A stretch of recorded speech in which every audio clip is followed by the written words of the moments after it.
Los hilos de la vida nos atan, nos liberan, se estiran, se ajustan, a veces hasta se cortan. Pero algo tienen en común.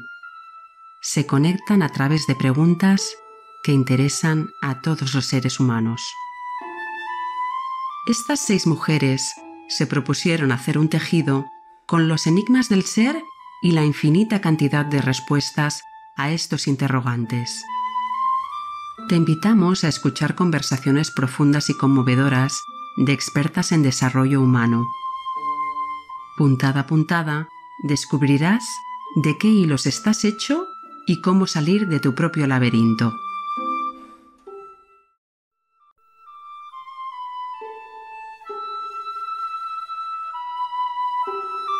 Bienvenido, bienvenida a El Hilo de Ariadna de las Hilanderas. Las hilanderas son 6 Master Coaches referentes y reconocidas internacionalmente, apasionadas por el desarrollo humano. Tejer o hilar son metáforas del devenir del tiempo, del desarrollo de acontecimientos, del narrar historias a partir de distintos hilos, en este caso 6 miradas que desvelan los misterios de lo humano. En El Hilo de Ariadna, a partir de experiencias, relatos, mitos o poemas, hilarán sobre los distintos temas clave de cada episodio para inspirar el desarrollo del potencial, la sabiduría y, en definitiva, una vida más plena y feliz. Ellas son Cris Bolívar, filósofa, psicóloga, consultora en desarrollo organizacional. Elena Espinal, psicóloga y coach organizacional, especialista en diseño de futuros. Jimena Fajardo, abogada, coach y consultora organizacional. Laura Vicondoa, coach organizacional, formadora de coaches y creadora del juego de poder personal. Nana Vázquez, psicóloga, consultora organizacional, máster en Process Work. Titina Cataño, administradora de empresas, MBA, coach sistémica y mentora.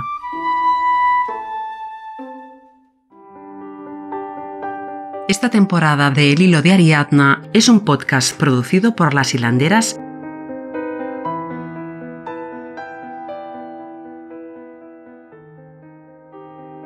En este episodio de El Hilo de Ariadna de las Hilanderas, renaciendo de las cenizas, la resiliencia. El mito del ave fénix.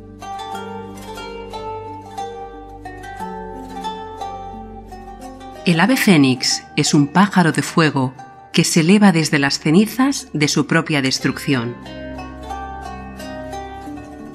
Ovidio explicaba en sus textos que en Egipto el ave fénix moría y renacía una vez cada 500 años. Para los egipcios, esta garza majestuosa era Venu, un ave asociada a las crecidas del Nilo, al sol y a la muerte, y según explicaban, había nacido bajo el árbol del bien y del mal.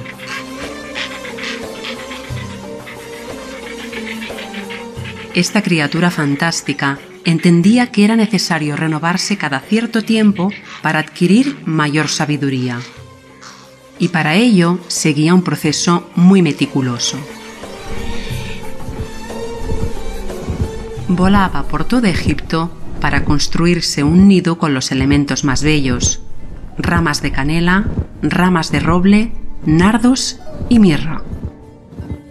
Después, acomodado en su nido, entonaba una de las melodías más hermosas que los egipcios habían escuchado jamás, para seguidamente dejar que las llamas lo consumieran por completo. 3 días más tarde, el ave fénix renacía lleno de fuerza y poder. A continuación, cogía su nido y lo dejaba en Heliópolis, en el Templo del Sol, para iniciar así un nuevo ciclo con el que ofrecer inspiración al pueblo de Egipto. Es tanta la admiración que provocaba el ave fénix que hasta se dijo que sus lágrimas eran curativas, sanadoras. Y es que en el fuego, desde el que se eleva, está el poder de destruir para construir, para renacer eternamente de las propias cenizas, emergiendo una y otra vez con una sabiduría infinita. El ave fénix simboliza la capacidad de renovarnos y trascender nuestro dolor para transformarnos en personas mucho más fuertes, valientes, sabias y luminosas.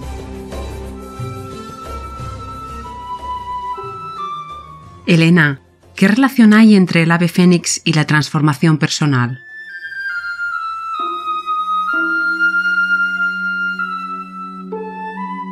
Creo que todos hemos decidido perder las plumas en algún momento.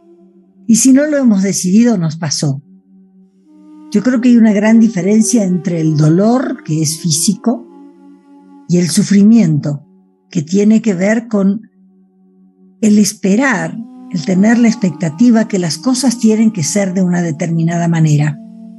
Y la vida se encarga de mostrarte que las cosas pueden ser de la manera que quieran. Frente a eso, en general lo que nos pasa es que entramos primero en el sufrimiento y luego podemos empezar a hacernos preguntas para ver qué es lo que tenemos que soltar, qué nuevas creencias hay que traer a cambio de lo que ya no nos sirve para relacionarnos con el mundo que existe. Claro que no es un trabajo sencillo. Al ave fénix no le resulta fácil, pero nos permite volver a surgir. Y estas imágenes no solo están, por ejemplo, entre los griegos y los egipcios. Los hindúes, en su mitología, reconocen 3 grandes dioses. Brahma, el dios que ha tenido 4 cabezas y que se ocupa de crear el universo. Vishnu, el que tiene 4 brazos para preservar el universo. Y Shiva, el dios que parece el salvaje, el dios que tiene menos apegos y que destruye el universo para que exista la posibilidad de crear de nuevo. Si nosotros pudiéramos cambiar nuestra interpretación y en vez de entender que cada uno de esos que interpretamos como golpes de la vida nos llevan a un lugar de recrearnos y de reiniciar, creo que estaríamos comprendiendo mucho mejor el tema de la resiliencia. Cris, ¿qué vínculo hay entre el ave fénix y el soltar algo, el dejar ir? Yo creo que es fundamental, pero creo que también hay que entenderlo muy bien, porque a veces pensamos que hay algo malo que hay que soltar, o intentamos mitigar el dolor intentando sacar de nuestra vida eso que creemos que nos ha producido el dolor, o pensamos que somos más fuertes y hemos crecido porque hemos excluido cosas, hemos tenido el valor de excluir cosas, como si todo estuviera fuera de nosotros. El ave fénix nos trae que todo está dentro de nosotros y es una transmutación. Todo lo que hay está bien, es perfecto. Lo que hacemos es transmutar, es como en la alquimia. Es esta purificación donde eso que ya está lo recolocamos desde otro sitio. Le quitamos la distorsión, la confusión, la ignorancia. Nos recolocamos para ver las cosas, es decir, como dirían en sánscrito, se trata de viveka, se trata de discernir, se trata de darnos cuenta de qué es lo real y lo que no para soltar eso que no es real. Pero eso necesita de un proceso importante de crecimiento personal que nos lleva a esta mirada más sabia y a esta liberación que sería moksha en sánscrito, que es la liberación del ser. el ave fénix lo que hace es purificarse, transmutarse, o lo que sería lo mismo, el símbolo de la metamorfosis, para poder liberar el ser que ya somos. ¿Cuál es la primera señal que nos dice que estamos yendo por un camino que no es el camino? El dolor. Por eso es crecer a través del dolor, la resiliencia, donde lo que hacemos es, o lo que nos conviene entender, es un camino que no termina nunca de recreación permanente del ser. Laura, retomando lo que nos comenta Chris, ¿qué papel ocupa la resiliencia en el mito del ave fénix y qué es la resiliencia? Bueno, yo creo que la resiliencia es nuestra capacidad de sobreponernos a aquellas situaciones dolorosas en nuestras vidas o que juzgamos dolorosas en nuestras vidas. El hecho de que seguimos adelante y de que estamos aquí y de que seguimos vivos es la prueba de nuestra resiliencia. Como seres humanos estamos expuestos a eso solo por el hecho de estar vivos. Y si volvemos al mito del ave fénix, el ave fénix para poder renacer tiene que quemarse primero. Y atravesar este proceso tiene la finalidad de que renazca aún más fortalecido. En el fondo, cada vez que atravesamos un proceso doloroso en nuestra vida, anhelamos salir de ahí lo antes posible. Anhelamos que pase rápido. Anhelamos tener los recursos para poder sobreponernos a él. En ese momento es como querer tomar de la mano a la esperanza para poder atravesar o que nos guíe a través del dolor. Creo que el dolor no va a discriminar. Lo que podemos hacer es elegir la forma en la que nos vamos a relacionar con él. Podemos elegir las maneras de actuar y de pensar que nos sirvan para ser resilientes. Y una vez más, la receta es personal. Pero a lo mejor empezar por ciertas preguntas. Por ejemplo, ¿quiénes somos cuando somos resilientes? O ¿quiénes somos cuando estamos lidiando con el dolor?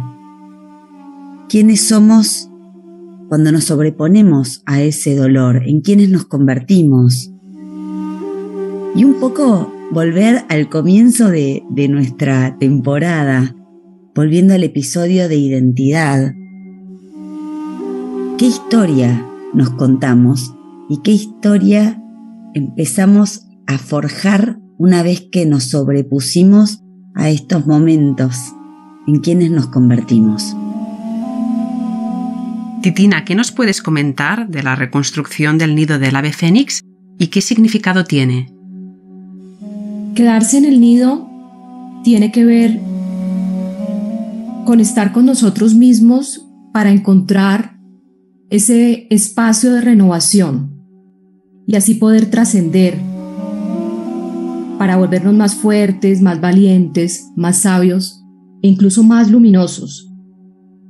Es un proceso de renovación porque al quedarnos resguardados por un tiempo, podemos empezar ese proceso de renovación de una mejor manera.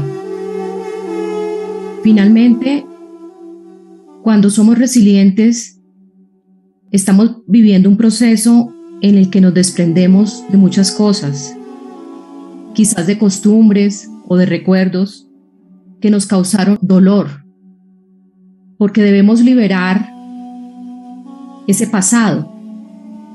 En la medida en que lo hacemos, vamos a estar más preparados para construir ese nido con lo que realmente es valioso para nosotros y que nos pueda sostener para seguir adelante, para podernos reponer después de esos momentos difíciles que hemos vivido y así abrirnos a nuevas posibilidades, abrirnos a lo que sería una nueva forma de vivir, con mucha aceptación acerca de lo que nos sucedió. Y también en ese nido debe rescatarse todo lo positivo que queda de la experiencia. Eso es con lo que podemos construir nuestro nido. Son las partes que nos permiten salir adelante a emprender un nuevo vuelo. Nana, ¿es doloroso renovarse, reponerse, transformarse, emprender ese nuevo vuelo?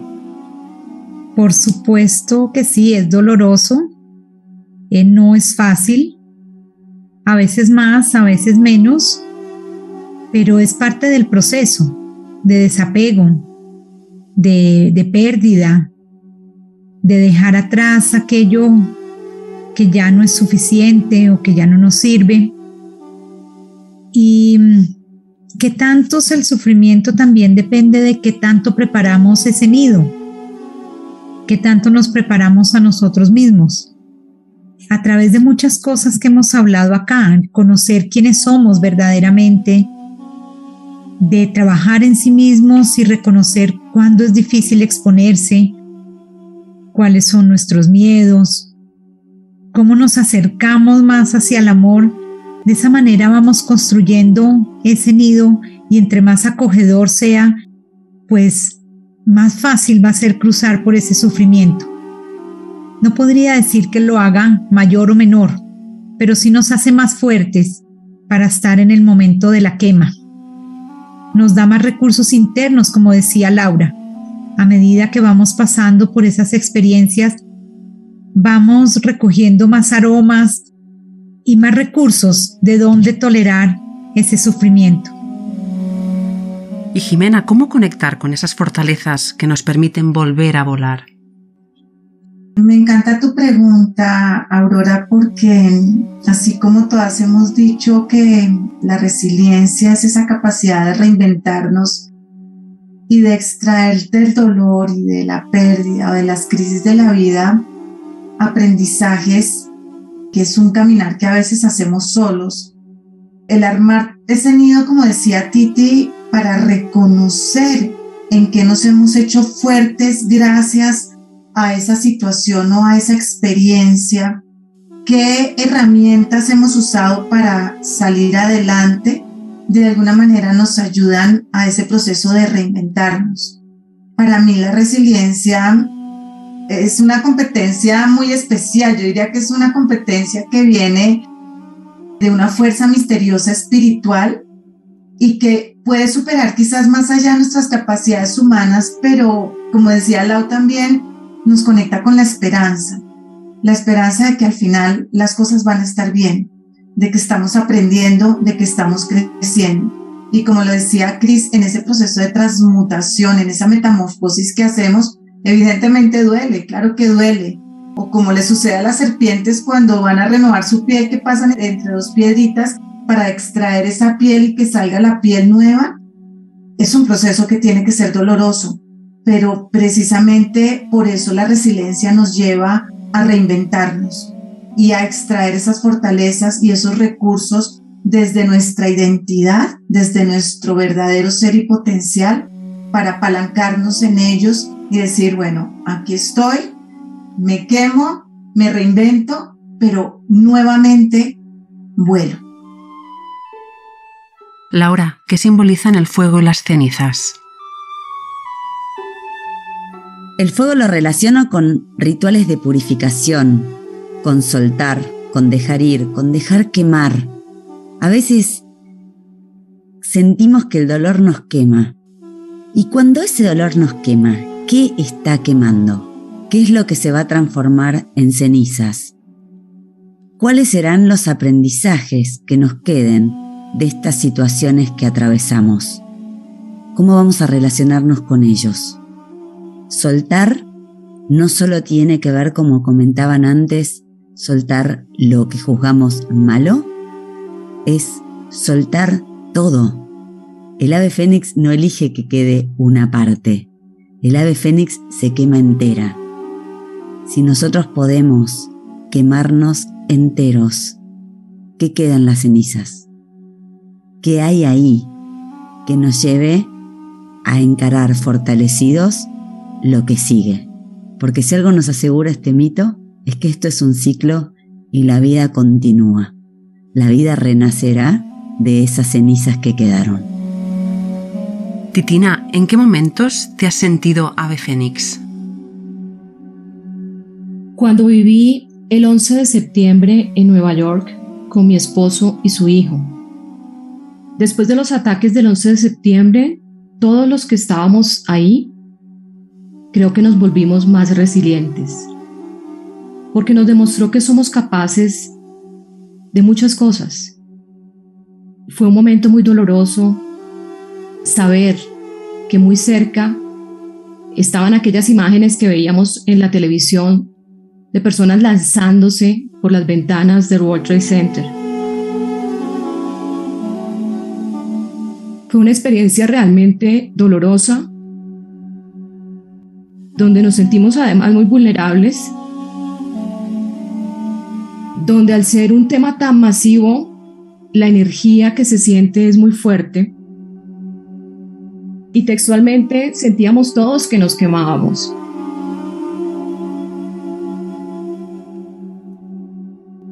Estábamos impactados y entristecidos, también enojados, pero también determinados a salir adelante.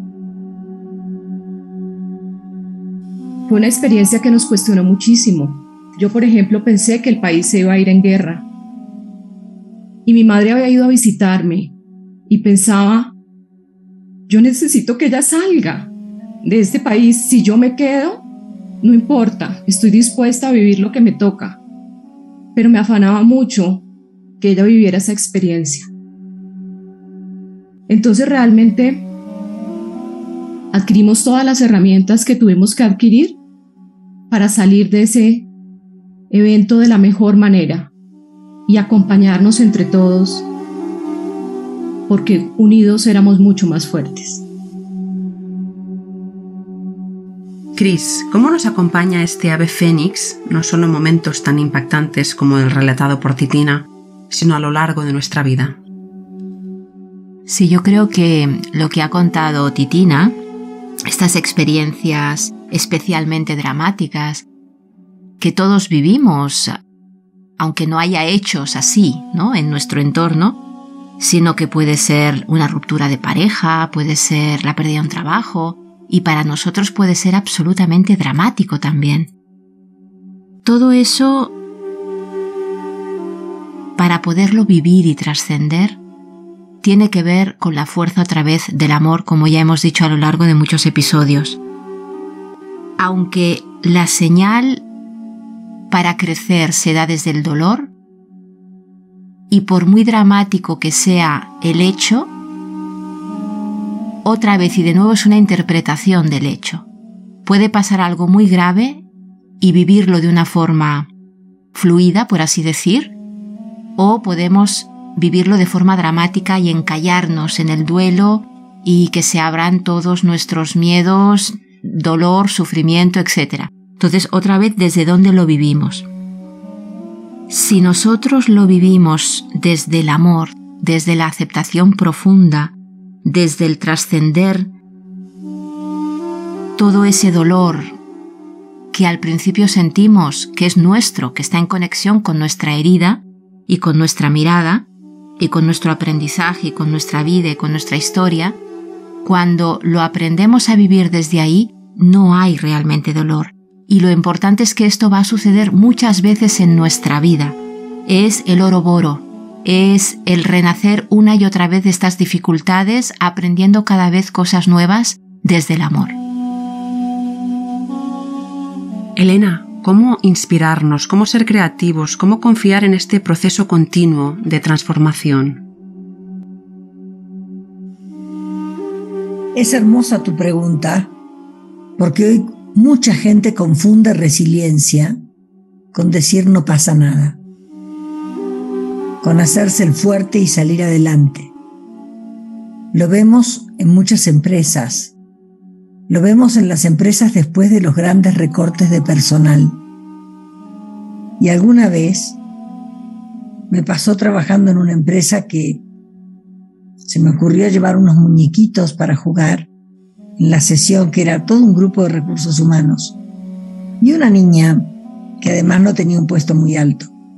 Con los muñequitos que sobraron se quedó poniéndolos en filita, todos acostados. Entonces le pregunté qué eran esos muñecos. Me dijo, no, son los que sobraron. Y de golpe se le llenaron los ojos de lágrimas y me dijo, son los muertos. Son aquellos que se fueron y que ya no se los nombra más. son aquellos de los que no podemos recordar ni la diferencia que hicieron ni en nuestra vida ni en la empresa. Entonces, a mí me gustaría traerlo, porque la resiliencia no solamente tiene que ver con lo personal, tiene que ver con los grupos humanos, con las empresas, con los países, con el mundo.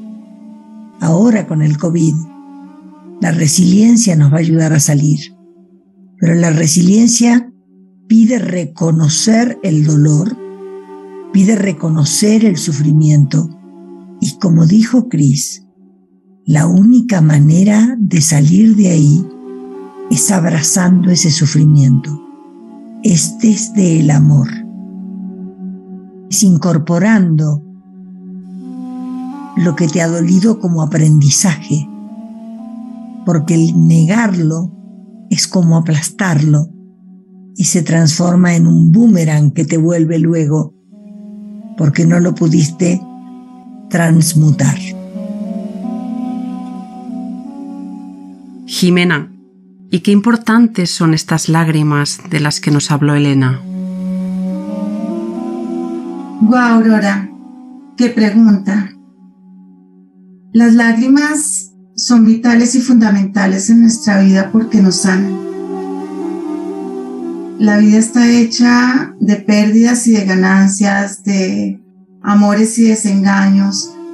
Y finalmente la resiliencia y el poder curativo de las lágrimas nos ayudan a sobrellevar la vida, a decirnos, estás vivo, por eso lloras, porque estás sintiendo dolor, porque finalmente estás expresando a través de estas lágrimas sanadoras lo que te está aconteciendo internamente.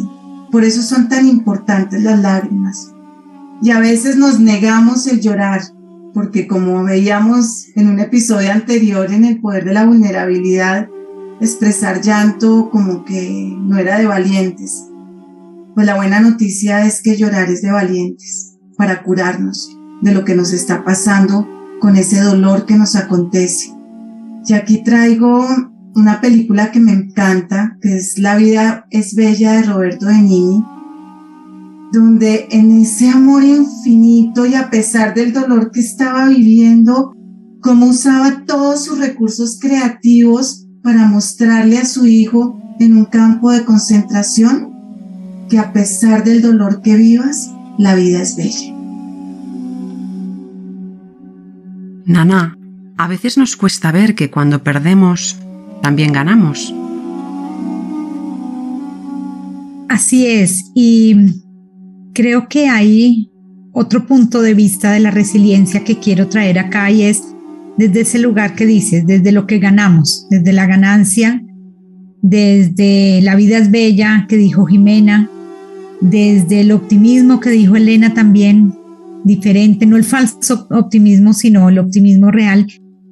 Y yo creo que podemos pensar la resiliencia también como esa capacidad que tenemos de ponernos en un estado de plenitud interior.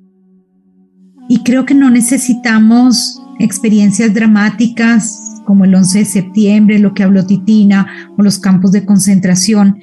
No tenemos que esperar a una pérdida, a una gran tragedia, para estar en ese estado de plenitud interior. Y creo que la resiliencia es eso, es también la capacidad de estar desde ese lugar. La resiliencia es cómo crear ese estado en nosotros en el día a día.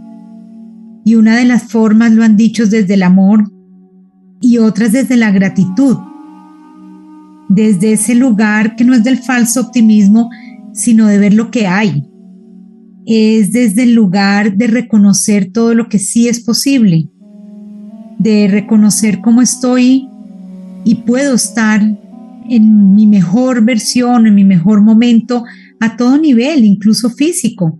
Parte de preparar ese nido es el autocuidado y tiene que ver con alimentarse bien, con dormir bien, con traer pensamientos que te hacen bien, con crear vínculos con otros. Eso te hace resiliente.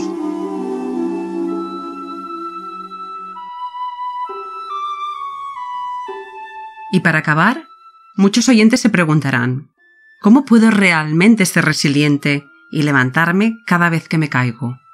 Titina. Aurora, es muy importante, ante todo, aceptar lo que no puedo cambiar. Es decir, aceptar la realidad. Porque desde ahí vamos a poder ver lo que sí podemos cambiar. Y también reconocer que no todo tiene explicación. Porque a veces nos quedamos racionalizando los eventos y no podemos vivir el proceso para ser realmente resilientes. Nos quedamos en el dolor, en la culpa o en cualquier otra emoción o sentimiento que nos impide avanzar para ser realmente resilientes. Laura. Primero, entender que el sufrimiento es parte de la vida normal, que tiene que ver con nuestra interpretación de lo que está ocurriendo. Segundo, empezar a fijarnos qué aprendizaje hay en este momento de dolor. Y para mí, algo que nunca me falló y que creo que es mi apalancamiento para ser resiliente, que es, aún en la peor de las situaciones, buscar dónde está la belleza. ¿Dónde está la belleza aún en el peor momento? Siempre lo hay. Y es un buen lugar para empezar a construir y a reconstruirnos. Nana. Bueno, pues ese cómo empieza por quemar el primer nido, tal vez el más difícil, y es el de reconocer que tú eres el único responsable o la única responsable de tomar la decisión de elegir la actitud que quieres frente a las circunstancias. Fáciles o difíciles, eres el único que puede hacerlo. Jimena. Mira, Aurora, yo creo que me quiero apalancar en aprender a vivir ligeros de equipaje. Creo que a veces nos complicamos mucho. Aprender a soltar, como ya muchas lo han dicho, aprender a aceptar, aprender a adaptarnos y a ser flexibles también. Creo que esto es una de las fórmulas que yo de alguna manera aplicaba en mi vida. Y sobre todo aprender a resignificar lo que nos pasa y, como bien decía Nana, lo que elegimos en libertad frente a qué queremos hacer con lo que nos pasa. Cris. Bueno, menuda pregunta. Yo creo que además de todo lo que ya hemos dicho, que es mucho y profundo e importante, creo que también merece la pena tener claro que tal vez podríamos decir que ser resilientes es lo que venimos a hacer en esta vida. Ser en completitud, reconectar con nuestra alma. Yo siempre digo que crecer espiritualmente es poder ser eso que somos, pero no estamos siendo. Porque vivimos desde la negación de nosotros mismos y de la vida. Hay una película maravillosa que me encanta, que se llama Belleza Oculta o Belleza Colateral, que habla precisamente de esto. El tiempo, el amor, la muerte. Desde dónde vivimos todo esto y cómo estamos intentando forzar la vida, forzarnos a nosotros, exigir. Necesitamos que sea como queremos que sea para que no nos duela nada. Diríamos que el dolor, como ya hemos dicho, forma parte de la vida. El sufrimiento igual no tanto, el sufrimiento es puro ego. Así que, ¿cómo permitirnos ser y aceptar la vida? Elena. Ya sé por qué pertenezco a este grupo. Encuentro explicaciones y conversaciones comunes, además de aprendizajes. Pero quiero retomar lo de Cris y retomar lo de Laura y unirlo, igual que cuando bordamos, con algo que hablamos cuando hicimos el capítulo del miedo, en donde hablé de Adriano y de morir con los ojos abiertos. Adriano también dejó otra frase que yo creo que es aplicable ahora, y dijo que él creía que tal vez la felicidad no era en la vida tan importante como encontrar la poesía. Y creo que tiene que ver con que a veces creemos que en la vida todo tienen que ser momentos de alegría, sin entender que tienen que ser momentos de vivir intensamente, y que la poesía tiene que ver con encontrar, aún en aquello que no sea de alto sufrimiento o doloroso, la belleza que trae. Entonces la pregunta es, ¿cuántos poemas estamos dispuestos a escribir sobre nuestra propia vida?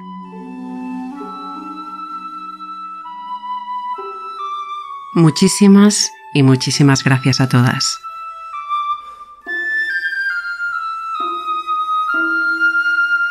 Con este episodio cerramos la temporada de El Enigma del Ser de El Hilo de Ariadna. Durante 6 episodios, las hilanderas nos han acompañado en un viaje interior a través del mito de Ariadna, de la identidad, de la vulnerabilidad, del miedo, del amor y de la compasión y de la resiliencia. Deseamos que te haya sido útil y te esperamos en la próxima temporada. Gracias por acompañarnos.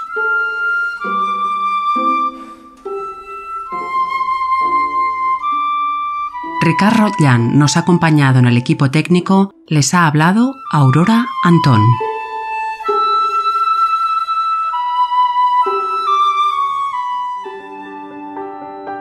Esta temporada de El Hilo de Ariadna es un podcast producido por Las Hilanderas